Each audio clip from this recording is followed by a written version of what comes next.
Maliit pa ba yung bahay mo? Punta ka dito sa bahay ko. Akyat ka. Mag-comment ka sa comment section para dumami ang followers mo. Sus, huwag kayong maniwala niyan. Ranas ko na yan. Mga ganyan. Sabihin sa'yo na akyat ka dito sa bahay ko. Mag-comment ka. Mag-iwan ka ng bakas. Bakas. Los. Naranasan ko yan. Malisali ako sa mga ganyan. Tumaas nga. 5 tumaas. 5. Ngayon, mga ilang araw, nawala yung 5. Pero ako nakapalo ako. Siguro mga 10 na yung napalo ko.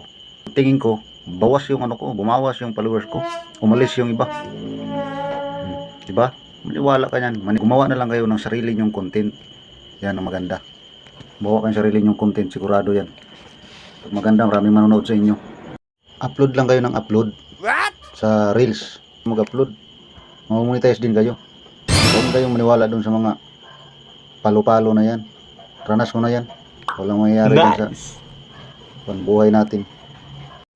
Ayan, tingnan mo yung ano ko, followers ko. Kunti pa lang yan. Pero na-invite na ako ni Mita ng monetization. Di ba na-monetize na ako kahit maliit pa yung followers ko. Basta sarili nating mga video ang ating gagamitin, ating i-upload.